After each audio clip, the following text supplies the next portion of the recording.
Okay, hello everyone. Welcome to Accessibility in New York City. My name is Stacy Smith, and I'd like to welcome you all here. Thanks for your patience while we got set up this evening. I'd like to welcome you all and also welcome Doug Schepers all the way from the great state of North Carolina as our presenter tonight. We're really excited for his presentation on data visualization. But before we get started, just a couple of things. First, I'd like to thank our sponsors, Thoughtbot, Equal Entry, Adobe, and Level Access. Thank you so much. Without them, we wouldn't be able to put on this monthly meetup, so thanks to all of them. Also, I'd like to thank Jolly McPhee from the Internet Society. He'll be making all of the production magic happen for us this evening, and also Mirror by Night from White Coat Captioning, providing our live captions right now. So without further ado, I'd like to go ahead and bring Doug on for his presentation. Doug? Hey folks, thanks for coming up. So my name is Doug Schepers. I have a company called Fizz Studio. We make accessible data visualizations.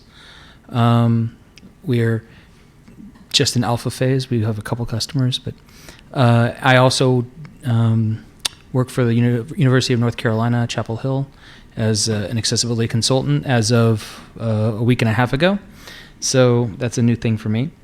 And let's just get started. So, boop, boop, boop, there. So let's actually just jump into what an accessible data visualization. We might need to adjust the sound, but let's see. Oh, do I have sound here? You didn't ask for sound. I could have given you I could plug you in. Yeah, could you? Let's move. I will skip to the next slide. And while we're getting sound set up. So what is data visualization? It's a fancy word for charts and graphs and diagrams and maps. It's also often abbreviated as data viz. Who here has heard the expression, it's data visualizations are a story about data? A couple of people, 3 people, okay. Data scientists, thank you. That's a common thing for data scientists to say. And this goes over here.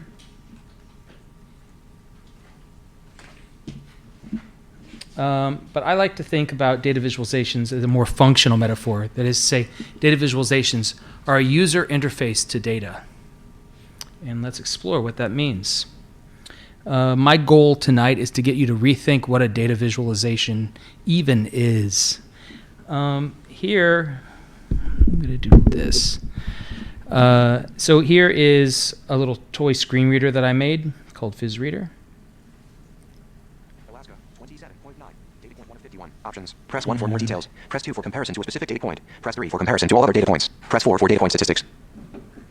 Let's slow it down just a little bit. Alaska, 27.9, data point 1 of 51. Options. Alabama, 21.9. Data point 2 of 51. Options. Press 1 for more details. Press 2 for comparison to a specific data point. Press 3 for comparison to all other data points. Press 4 for data point statistics. I could step through any of those data points and having a little bit of trouble here. I could step through any one of those data points and get the data from it like a table, right? But it's a little more in-depth than a table.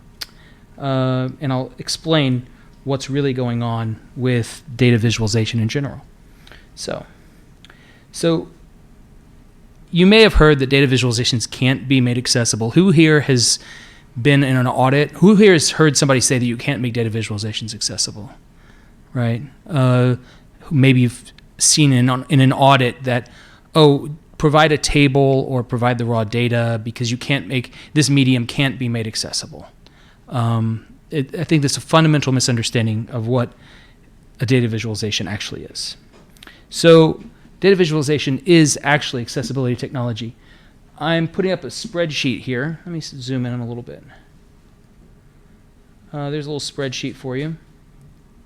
And who can tell me so it's a spreadsheet with a bunch of population numbers from 2000 to 2016 for Brazil, China, India, and the United States. Who can tell me which of these countries has the highest rate of growth? Not the highest population, but the highest rate of growth. Okay, I'll give you 1, 2, 3, 4, 5 seconds. Nobody's volunteering. Okay. Now, who can tell me which one has the highest rate of growth? I just threw a line chart up on the screen. Highest rate of growth.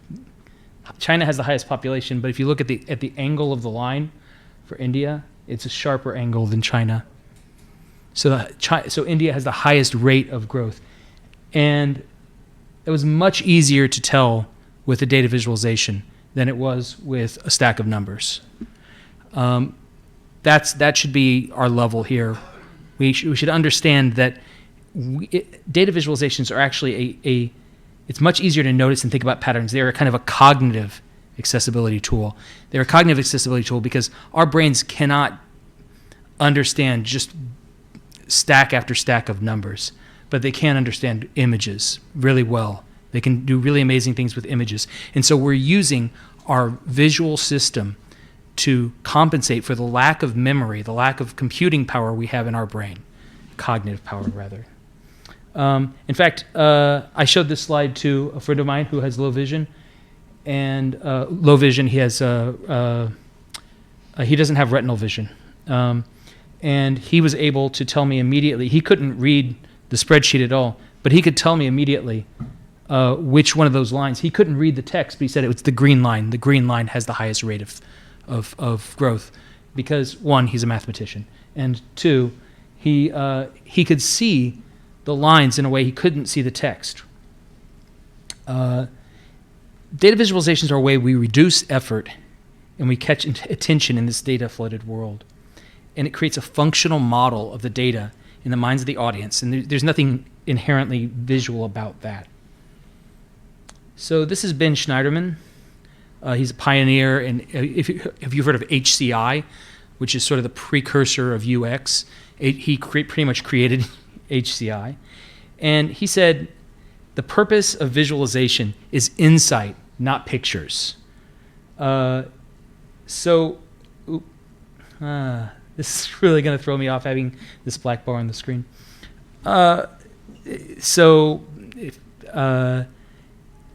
His opinion was that the data visualization is not about the pictures. It's about what you create in the mind of the user once you've made that picture, with that picture. So in that case, why is it visual at all? The reason it's visual is because the visual channel is about 10 million bits per second. It's enormously wide. 30 to 60% of the brain, depending on which function you're talking about, is dedicated to visual processing.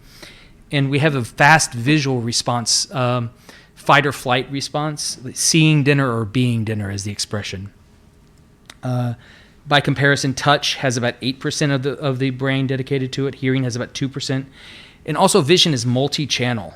There's something called the saccade, where you think that you're seeing me and this screen and this little image up here. You think you're seeing all these things at once. You're not. Your brain is constructing a scene, and you see something about your thumbnail at about your arm's width, and your eye is constantly moving around, updating the scene.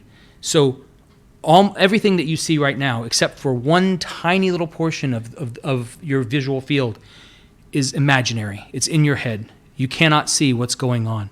If you've ever seen the famous gorilla experiment, does anyone know the gorilla experiment?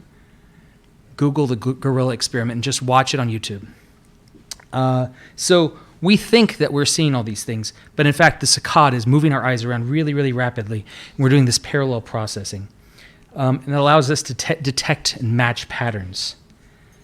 Okay, so there's something called the pictorial superiority effect. And again, the brain has a disproportionate amount of processing that goes on is visual. So we have here a pie chart in the shape of a brain, and about 75% of it is taken up with visual, and then the rest is separated with touch, hearing,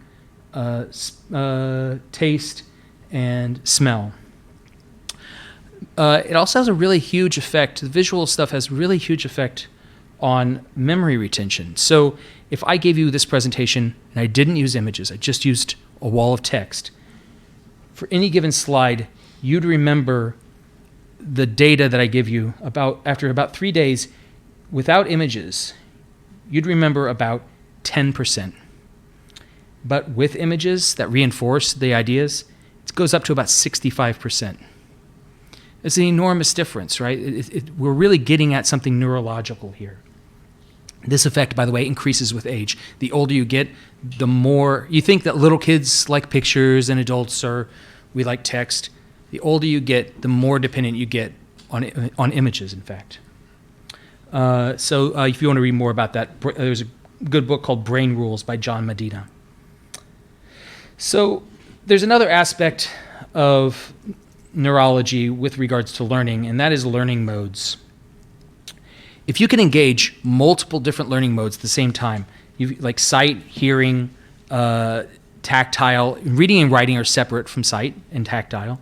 It's a different learning mode. If you can combine more than one of these, your brain starts forming multiple neural paths to reinforce what you're learning. And if you can tie that into emotion, including the emotion of aesthetics, aesthetic appeal, you actually greatly multiply somebody's ability to retain information, to apprehend information, and to retain information. There's something called cognitive load. Who here has had an overload of cognitive load? Probably all of, except the gentleman in the front. Cognitive load it's basically how hard it is for you to understand some concept. There's something called intrinsic cognitive load. Intrinsic cognitive load is the base level of concentration, memory, mental processing that you need to understand an idea. And then surrounding that intrinsic cognitive load is all this extraneous cognitive load. This is all the stuff that is not exactly the thing that you're trying to learn. It's all the other information around you, in the environment, etc. And of that, the combination of intrinsic and some subset of that extraneous cognitive load is what's called germane cognitive load. And the rest is clutter. Germane cognitive load is the brain looking for patterns within the clutter so that it can give context and help you understand something. And serial tasks, that is, say, tasks where you go one by one by one. Listen to the first bar, listen to the second bar, listen to the third bar, listen to the fourth bar, as opposed to getting it all at once, a whole bar chart all at once. Those cost more cognitive load than parallel tasks. So I know I told you this was going to be about data visualization. Really, this talk is more about neurology. It's what's going on. It's why data visualizations work at all. There are these things called preattentive attributes. These are features, visual features, that are automatically processed without any cognitive load at all. Your brain is a series of filters, not Instagram filters, but literally layers of neurons. And as a visual image goes by, one of those filters says that my job is to look for straight lines or vertical lines. I recognize a vertical line. Another one says, my job is to recognize horizontal lines or lines at a certain angle or parallel lines, etc. We have all these filters, and that's how it seems incredible to me, but as we're seeing things, our brain is instantly breaking them down into their component parts. And these are all hardwired into the brain, and these are what's called preattentive attributes. They do not require you to think, your brain does them automatically. So these are broken down roughly into color, form, position, and movement. And I'm just going to scoot through these pretty quickly because we got started late. But color, you can change. You can detect the hue. You can detect saturation, lightness, and texture. And on the screen, I have little examples of little blocks of basically mostly a 3x3 grid of blocks that demonstrate each of these characteristics. Form, you have orientation. One of the blocks is rotated. Alignment, one of them is outside the grid. Collinearity, it's a set of lines, and one is a little at an angle. Length It's got 4 lines, and one of them is longer than the other. Shape, in the midst of a bunch of squares, we have a circle. Size, one of the squares is smaller. Curvature, a little bit. It's a set of curves, and one of the curves is more acute. Width, I have 4 parallel lines, and one of those lines is a little wider than the others. Added marks, I have a little X over one of the squares. Intersection, again, that's one of those little things the brain says, oh, I saw something that intersected. It's just a bunch of lines that are intersecting with one another, or corners, essentially. Spatial grouping, this is a bunch of little dots, some of which seem to be clustered together and others are in a random pattern. And numerosity. Numerosity is the inherent ability for us to recognize small sets of numbers. In this case, there are 4 groups of 3, and I don't really have to think about there being 4 groups of 3. I can immediately, boom, I got that there were 3 dots together. Under position, we have 2D position. So we have 4 dots in a line, and 1 dot is a little bit lower than the others. Stereoscopic depth, I have 3 like 3D cubes, and one is a little bit further away, it seems, than the others. Concavity or convexity, I'm not sure how. Oh yeah, you can see it pretty well on screen. Basically, whether something looks like it's popped up or popped out. And then we have movement. There's size change. We have 3 bars, and one is growing and shrinking. Direction and velocity, we have 3 squares, and one is moving back and forth at different rates. And rotation, of course, we have one of the little squares is rotating. And finally, we have flickering, which really catches our eye. Flickering, they do this all the time in ads. It's there to catch your attention. And I'm going to do a favor to you, and I'm going to take all of those movement things off the screen because those really catch your attention. Three of these preattentive attributes are really great for showing numbers as opposed to categories. Can anybody guess, knowing what you know about charts, which 3 are the best? And I already gave you a hint about which one of them might be. Which 3 of these would be best for representing a chart? Can you think of any of these as being a particular kind of chart? Anybody? So, yeah, obviously length. That looks like a bar chart.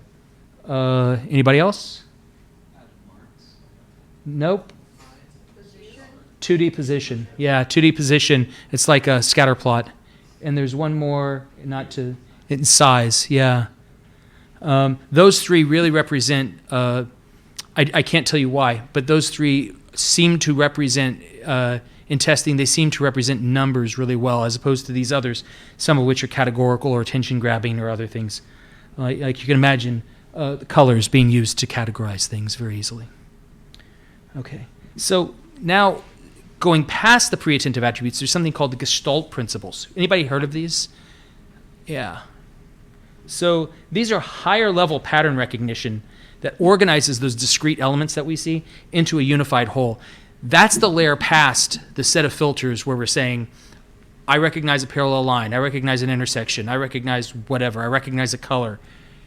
These are things that are more collective with a set of different features. So these broke down to proximity, so things that are close to one another. And here I have some examples of proximity where it looks like you associate. So I have a little 9 square, so it's like 3 by 3, and then I have 2 columns of 3, and then I have sort of a random collection that doesn't look like it has any pattern. So you think that those 3 on the top are related to one another. You think that the 2 columns, each of those 2 columns is related to its other members.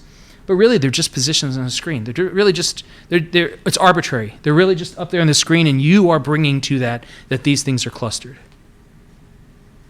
Enclosure. I have 2 examples of enclosure, basically an outline or a background that seems to tie 3 things together. Those things are not related. Your brain tells you those things are related because I've enclosed them for you, okay? Connection. Lines between things. There's 9 dots. 4 of them are connected. You think that they are somehow connected.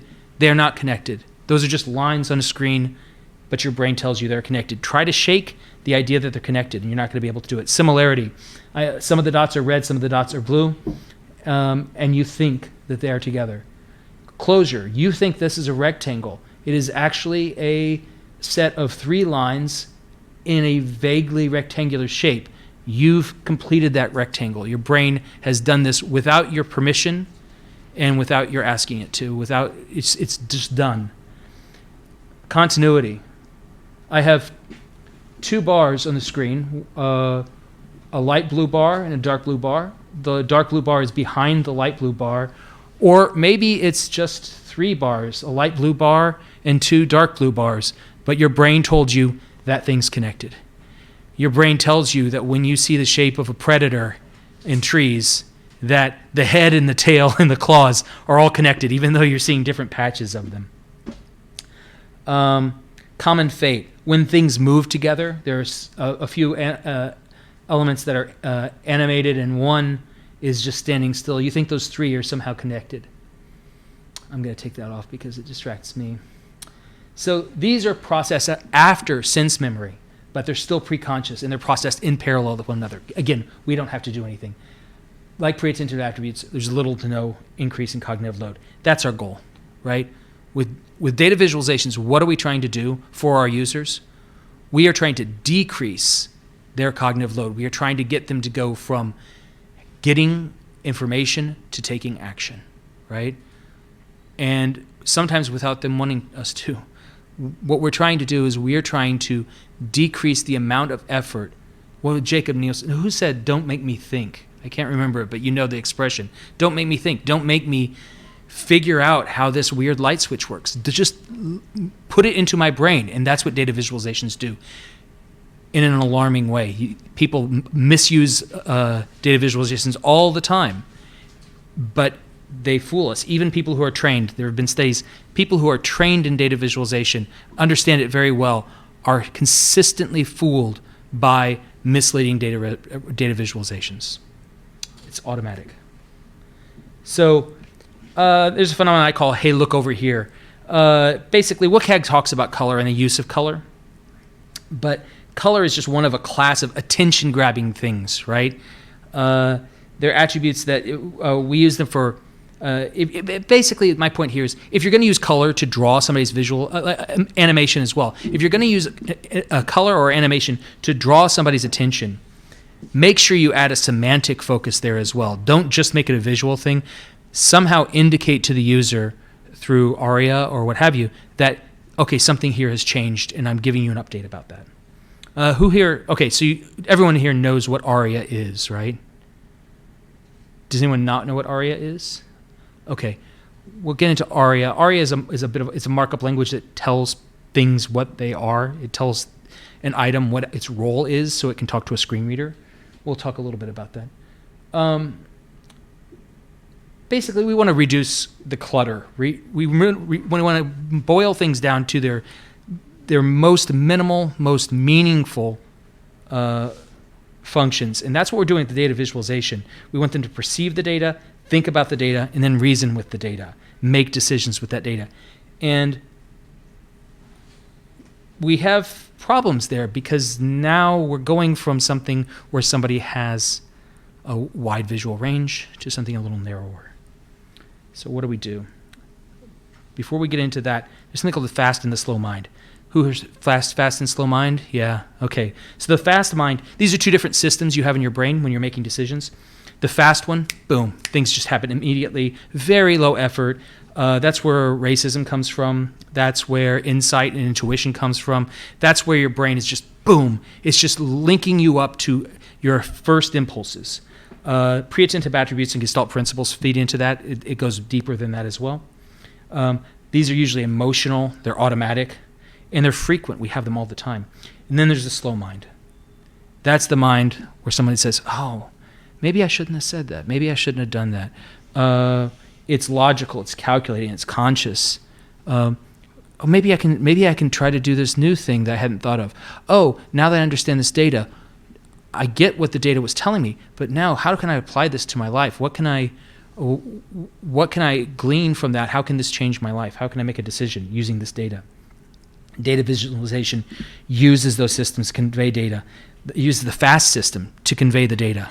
And then it uses then you can use the slow system to actually process that and make that meaningful, make that part of your life.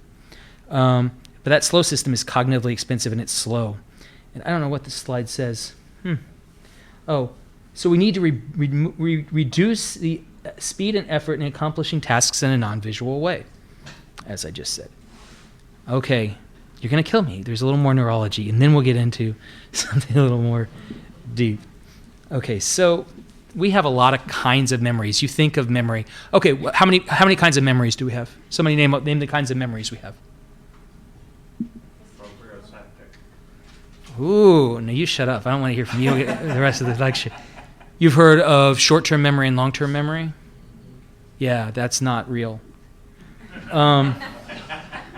It is, but it's much more complicated than that. So there's something called iconic memory. This is your visual memory. It has about 100 millisecond duration. This is talking about this very clinically, but this is what's going on. You ever seen a sparkler move around and you see the image? You ever see a movie where there are a bunch of still images that they show to you at 60 still images per second, and you think that the thing on the screen is moving? That's your sense memory telling you, oh, this is moving. I see it moving. No, it's hummingbirds actually see the individual frames. This is one of several types of sensory memory that we have. This iconic memory. Then there's echoic memory. This is your audio memory, and it lasts a little bit longer. You ever repeat something to yourself to remember it? You repeat it, you repeat it, you repeat it. That's part of your echoic memory. It's really high density. And then there's haptic memory. It's really short. They don't know that much about haptic memory yet, but it's probably used a lot in Braille, for example. Then you have your short-term memory. You see how there are a bunch of different blocks. So I have a picture of a brain here. The brain is in an eyeball, and the brain is looking at a bar chart with 4 bars on it. And then each of these blocks of sensory memory has several different little registers, I'm going to call them, places you can store a piece of information. Once you have this sensory memory, it tries to get into the short-term memory. But the short-term memory is temporary, and it's very low capacity. It does not have the capacity to process everything we're seeing and hearing. We have to filter out just the most salient bits of that. And then that takes that short-term memory is a filter that then, once we've sort of tried to decide what we're going to pay attention to, it gets shoved into the working memory. The working memory is more capacious, and the working memory is where we start encoding it. That's where we start making connections between what we just saw and past memories and past experiences that we've had, past ideas, models of things that we have in our head. And then there's long-term memory. As far as we know, it's unlimited capacity and indefinite duration. We have no idea how this works. That's where your semantic content is. That's what all the stuff that you've processed, that's where it goes. I point it as one big block, but in fact it's a bunch of different interconnected blocks. So what is going on with the data visualization? Why am I talking about memory? I can't recall at the moment, but there it is. So visualization effectively is taking, because our visual processing is so fast, we can take something from the brain, something that's stored in our short-term memory, and we're outsourcing the task of our short-term memory to something visual on the page. Our brain is working back and forth really rapidly with that data visualization. We're able to actually extend our brain using this data visualization, because even though we don't have the capacity in our brain to store all this information at once, we're actually using the brain, or we're using the external media to supplement our brain's capacity. That's wild. So all of these things are affordances, right? If I'm using color to give you an idea, what am I doing? I'm providing you an affordance about that thing, right? If I'm using the length of a bar to tell you this thing has more value than this other one, it's an affordance, right? It's all a set of affordances. Who here is a UX designer? A few of you. Do you know what affordances are? And does anybody not know what an affordance is? Okay, great. An affordance is when you walk into a doorway, you open the door, you reach to your right, your hand grabs a light switch, you flip the light switch on, you have to push it up because the little it was angled down, and so the affordance was it was angled down. First off, its position right at a set height, about shoulder height or a little lower, on the inside wall. It's not behind the door; it's on the other side of the door. There's a little switch that tells you, oh, I can only move it this far. Oh, I can only move it this direction. You push that. Oh, got it. All of those are affordances, right? If a door is locked, you can't turn the knob. Okay, that's an affordance that tells me this thing is not able to be used. An affordance is the means by which you advertise a service to be discovered, and at the same time, you provide the means by which a person can use that service, right? So again, opening a doorknob. Oh, the doorknob doesn't move. That means it's locked. It does move. I can turn it. Okay, great. The door will open. So for each of these affordances that we are providing with bar charts and line charts and pie charts, we have to provide an equivalent experience for somebody, for example, low vision, blind, cognitive disabilities, where they can't visually process things very well. So affordance and equivalence it's not just a long-lost Jane Austen novel.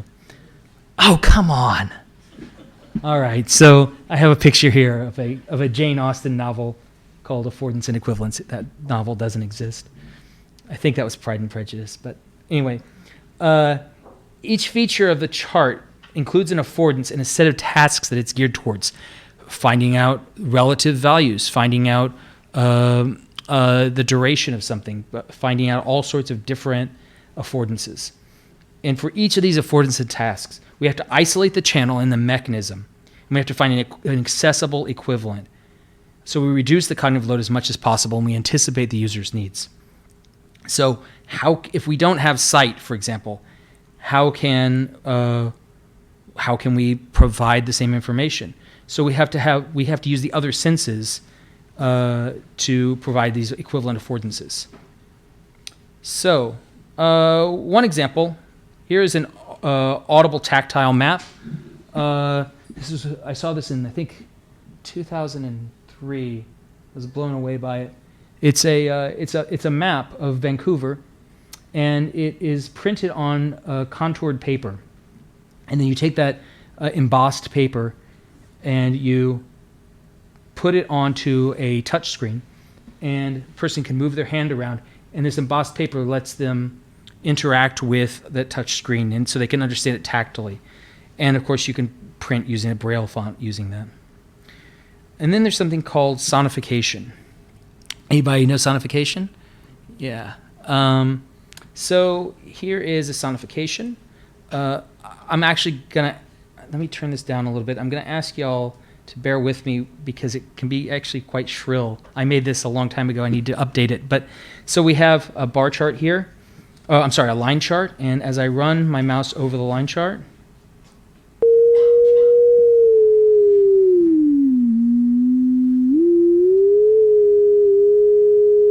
and let's move off of that because that sound.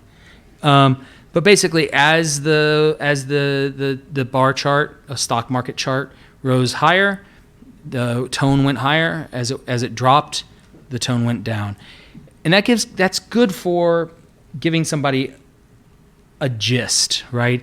They can come to that thing, but they can't really get the numbers. They can identify trends, they can identify outliers, but it's just not good for precision. It's like color. We have a limited amount of gradation that we can understand with these things.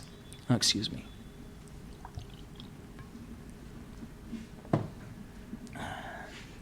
So we need text for precision, and that means voice or Braille. So voice interfaces, conversational interfaces, let you ask questions and get answers. I think the next slide, I was wrong. I'm going to show you a demo of that. But first we have something called DataViz as document. So we have a data visualization and a document on the screen. The title of both is the same. They both have a title, right? And you have the provenance, who wrote it, or your sources for the data. Your intro, in the case of an article, it might be your first paragraph, your introduction. In the case of a data visualization, it's your axes. What's the context? What are the dependent and independent variables, if you know those terms? And then you have the body. The body is the 3 paragraphs in the essay, or it's the actual data itself, the data bars, for example, themselves. And then you have the conclusion. In a document, the conclusion is basically the last paragraph. But in a data visualization, the conclusion is the insight that the user has gained that lets them make decisions, that lets them take actions. Establishing context. So before, I'm going to show you a demo again. And before, I just walked through a few bars. This thing is not cooperating.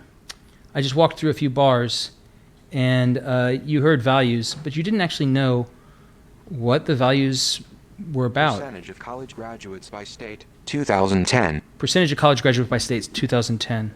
Chart, percentage of college graduates by state, 2010. X-axis, states. 51 items, first? ranging from Alaska to Wyoming. First, x-axis, the states. We know what we're talking about here. So the first thing that a blind user, a screen reader user, should hear is, okay, what are we talking about? And then Y-axis, percentage of college graduates, 12 items. Okay, y-axis, the percentage of college graduates. Now we know that what we're looking at is the states, and we're looking at the percentage of college graduates in each state. And then Alaska, 27. Alabama, 21. Arkansas, 19.5. Arizona, then once you've got that, once you understand that information, then those numbers are meaningful. If I just showed you Arizona at 25.9, 25.9 what, right? What's the context? So we really need to establish context before we just throw a bunch of things at them. Tables. You could put a table in there, but there are things I don't like about tables. All of this is, by the way, the techniques I'm talking about here, I call this deep graphics. And this is images that have extra information behind them. Alt text is a kind of deep graphic, but it's just the beginning.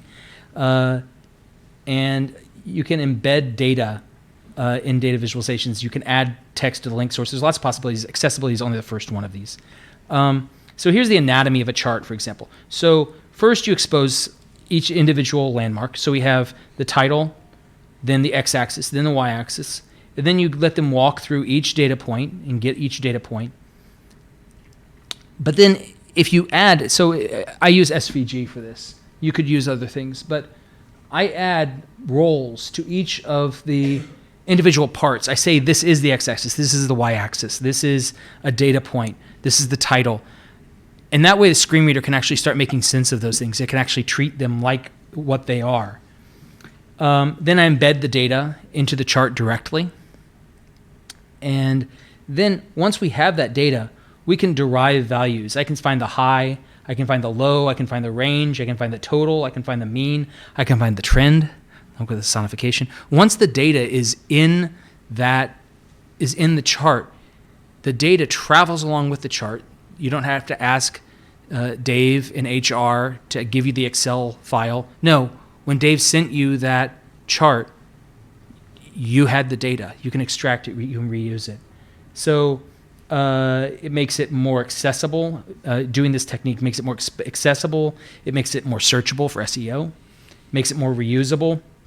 It makes it more portable. You can use this with smart devices, with smart speakers.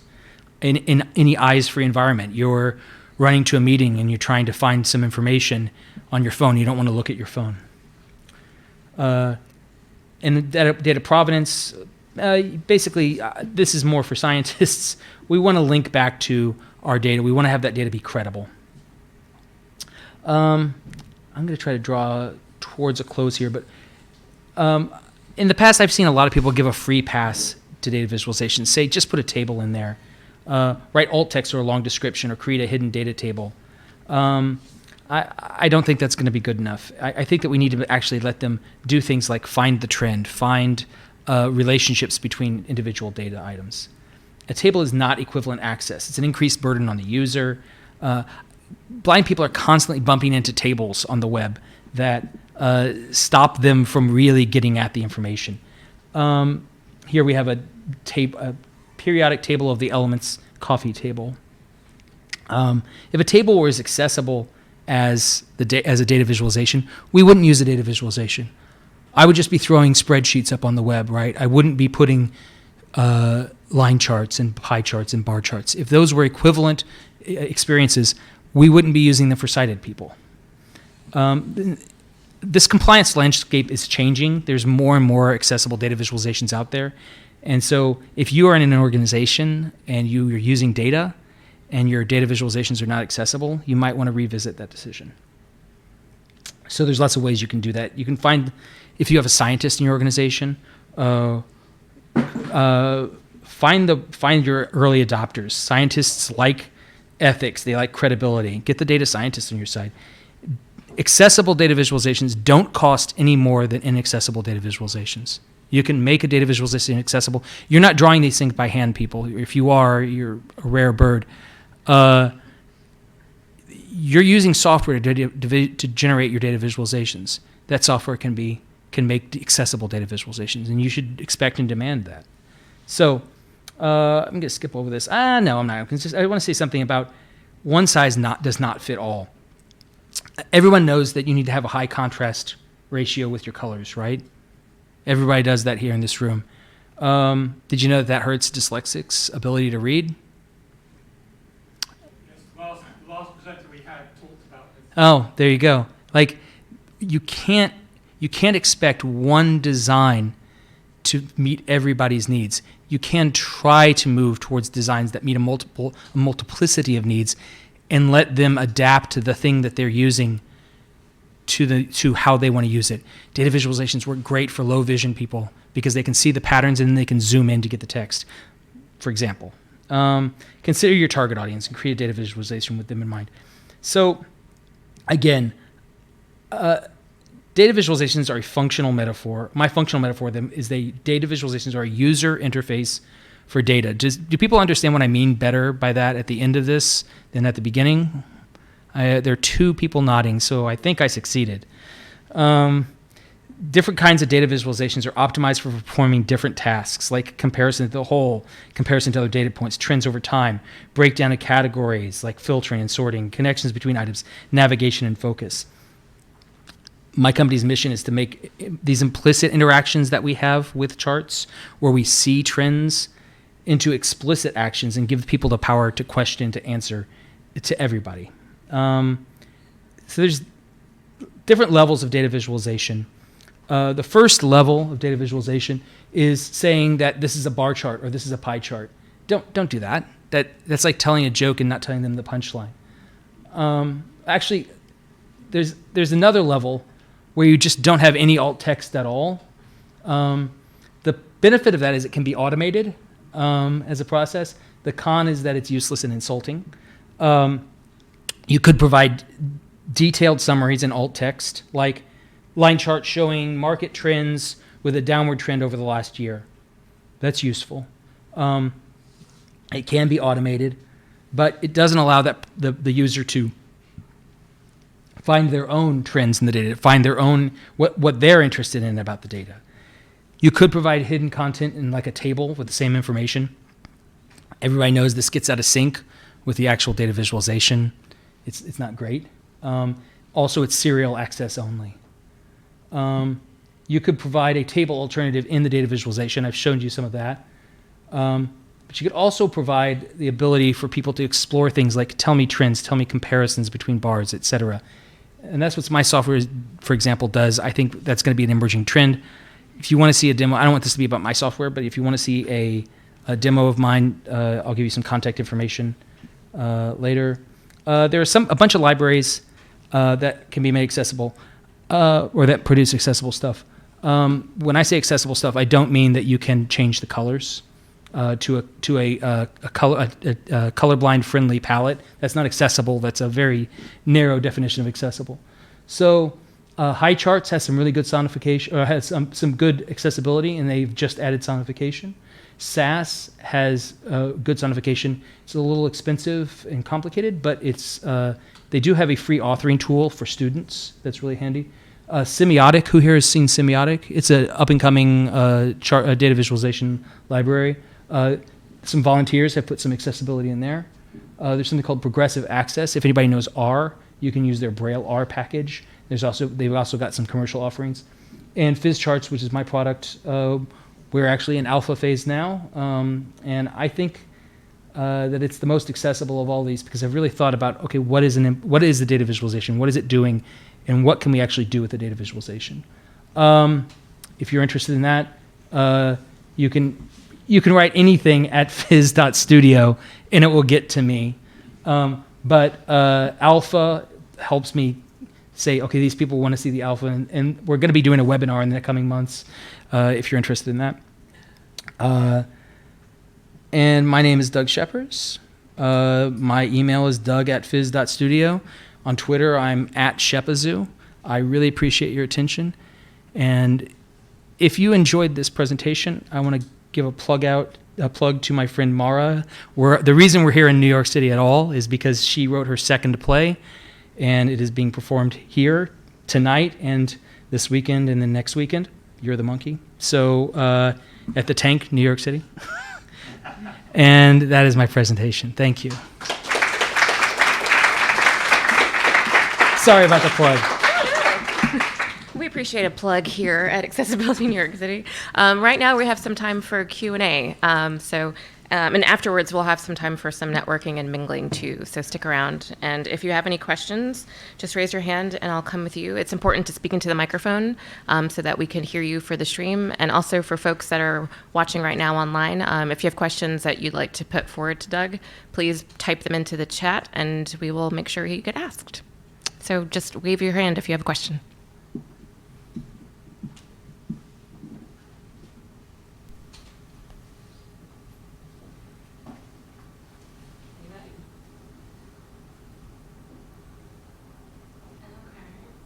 Any questions online?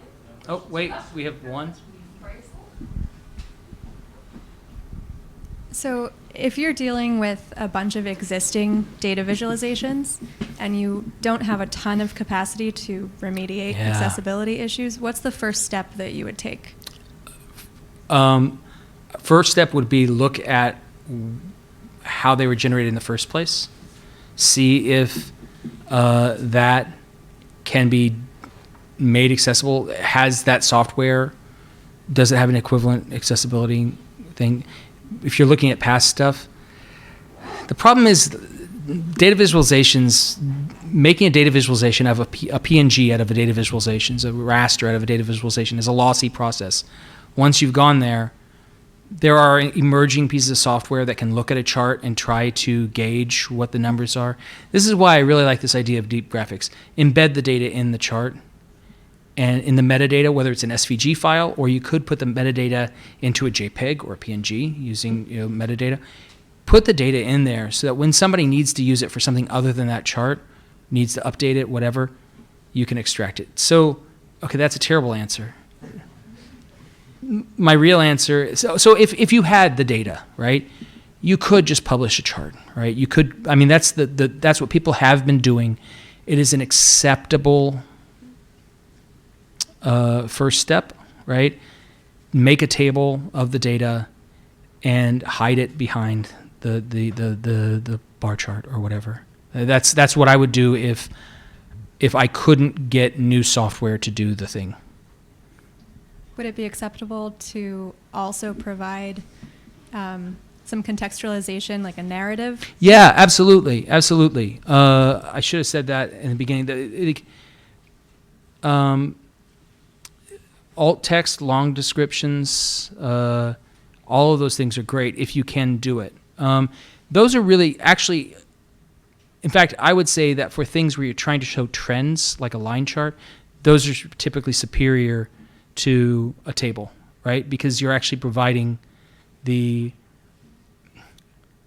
what you tried to tell the user with a line chart is that look at this trend over time, right? And you don't really get that with a bar chart, right? You have to follow the thread, and you have to. So if you just tell somebody there are this, product A had a decreasing user base, and product B had an increasing user base, and they started at this point, and they ended up at this point, right? And they crossed at in 2009, whatever, right? Giving that kind of like summary is probably the most useful thing you can do. And then I would also ask that you put the data, give them access to the data, because you don't know what they actually want to do with the data. Thank you. Yeah, thank you. A lot of the charts you were showing us were line charts and bar charts and such. Mm-hmm. Do you think your recommendations for making charts accessible would also work for things like pie charts and histograms and the other kinds of charts? Pie charts, histograms, absolutely. I didn't show you the full capabilities of my library, but yeah, I do pie charts. I do histograms. Histograms are really just a special case of bar chart in terms of the affordances that they provide. Now, where you're getting into interesting things are stacked charts and like stacked bar charts or scatter plots. Ooh, scatter plots, mathematical plots. I've got some interesting things going on about scatter plots, but nothing I want to talk about at the moment. It's complicated. Yeah, with things like pie charts and scatter shots and scatter charts, there would be a lot of information that a bar chart, where a bar chart or a line chart would only have 2 or 3 elements, and those would have a lot more elements to handle. Actually, that's a great segue into a point I've made before, which is when you're making a data visualization, think about writing a poem, not a novel, right? You only have so much attention that anybody's going to be paying into your data visualization, unless it's an exploratory data visualization where somebody's trying to discover emerging patterns. If you're making an explanatory data visualization, keep it as simple as possible, and then simplify it a little bit more. So with bar charts and line charts, you can actually have quite a few data points. With a pie chart, 5 slices maximum. Don't go any more than that, because otherwise you're just, if you need to make a other pie, that's fine, but don't go more than 5, maybe 6 pie slices. And in that case, actually, it's very easy to understand what's going on in a pie chart. Yes. To that question around and your answer around giving a description, of say a line chart, where you can say that it's increasing at a greater length, greater rate, faster rate, et cetera, right? Et cetera. Isn't that much more useful than the sort of digging in and being able to move a cursor across the thing and it's saying it's going up, where you're actually interacting with it? Is it worth trying to make it interactive at all, or is it just really worth giving that sort of description that gives you the 30-second, this is what it's looking like? I think that you are correct when you know exactly, when you're telling a story about the data. Again, data visualization being a story about data. When you only want to tell one story, great.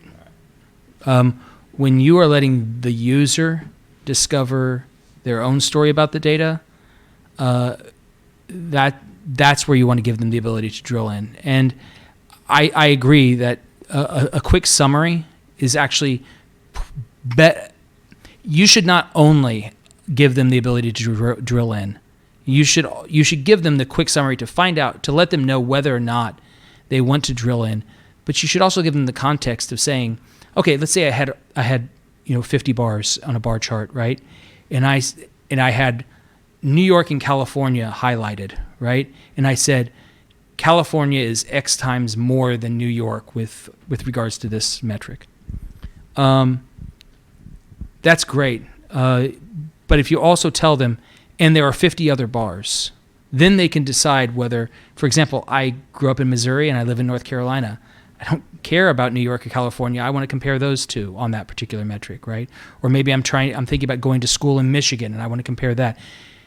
When you know what story you're telling them and you only want to tell them that story, okay, but you should give them the option. You should tell them, oh, and there's all this other information that you could get at if you want to get at that information, because you don't know how that information is going to be used in the future. But yes, you should provide a quick summary, because time and attention, right? The screen reader user doesn't want to go through every bar just to understand the trend, right? They want you to tell them the trend. And that actually can be automated as well, right? As part of our software, for example, we provide an overview, a summary of trends and blah, blah, blah, the highs and lows, et cetera. And that sort of thing can be automated when you're starting from scratch. And actually with some of the new AI that's coming out, some machine learning stuff, people are trying to do that with some of that machine learning stuff.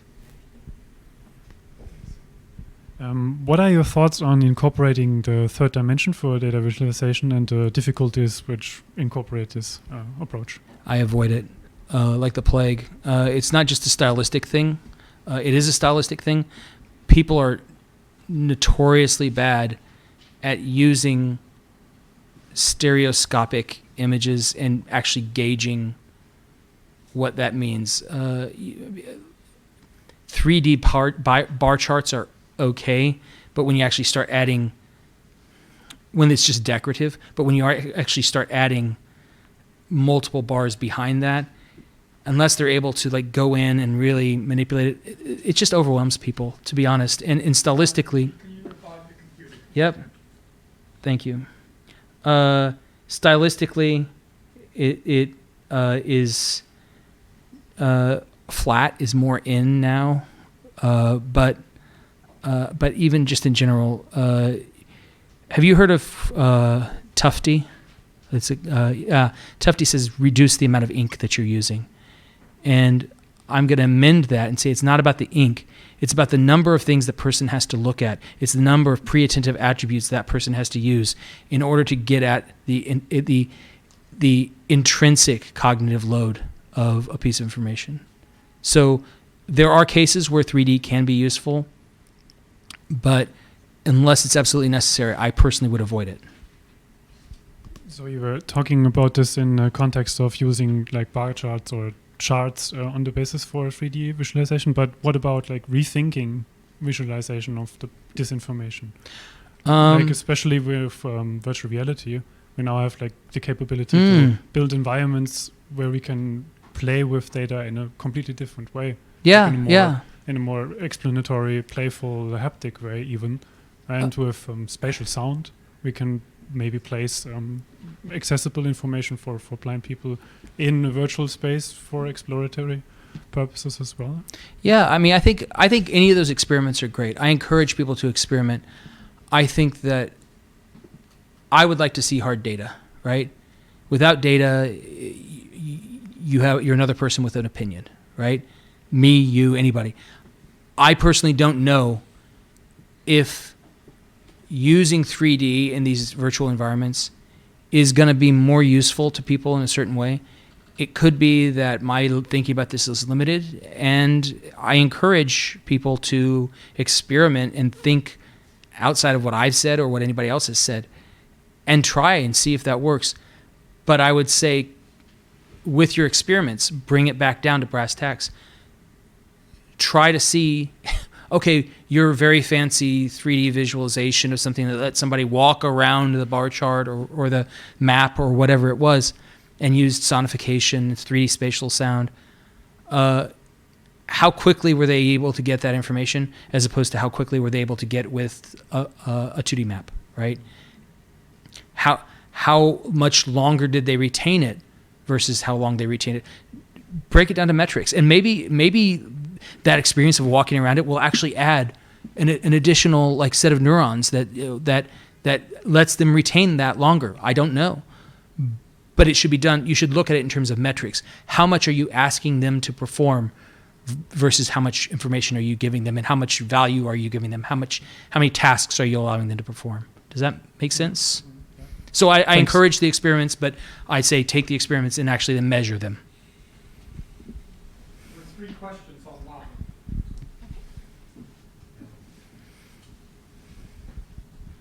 By the way, that was a very good data scientist answer I gave right there. Use data. I'm not a data scientist. Okay, our first question is from some guy named Thomas Logan, writing from Japan. He asks, any recommendations for reading on preattentive attributes and how they affect ADHD? Oh. Well, I did a lot of reading on preattentive attributes, and I have ADHD, so I think I must be an expert in this. Honestly, I read a bunch of different sources on preattentive attributes. My own personal experience of them was that when I had those moving things on the screen, I couldn't concentrate on anything else, and I couldn't give my presentation properly, so I figured probably my audience didn't want to see those moving things either.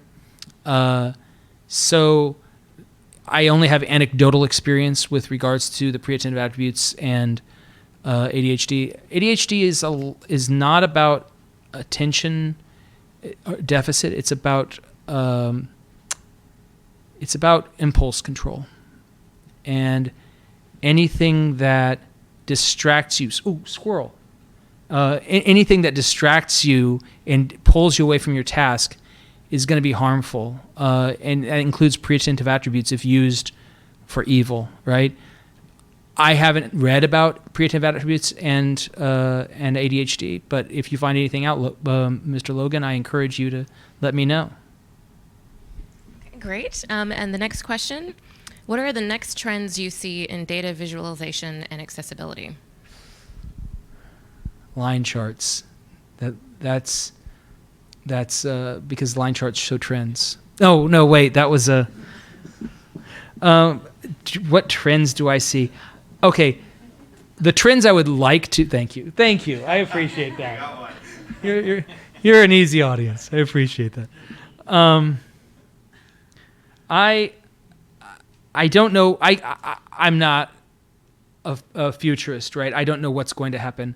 What I want to try, the change I want to see in the world, the change I'm trying to make in the world, is to get people to embed their data in their data visualizations, so that as it travels around through space and time, through different hands, that data can be reused by lots of people for lots of purposes. I get super frustrated when I see I'm trying to make a visualization of something. I do a lot of political nonsense. So I want to find, okay, here's a map of who voted for whom, and then here's college education levels. And those are both charts. And how do I get the data from them so that I can make a third chart or third thing or make a new point about that? How do I do that? And it's very difficult now.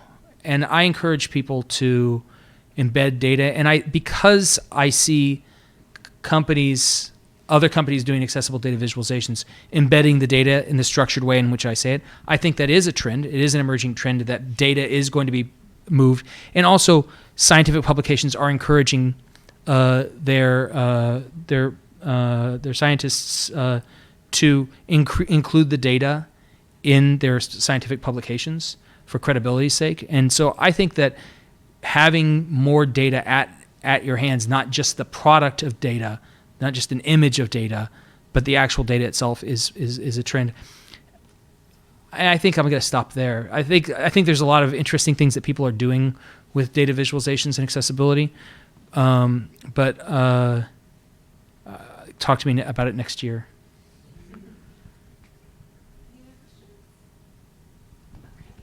Cool. Thank you so much. Thank y'all.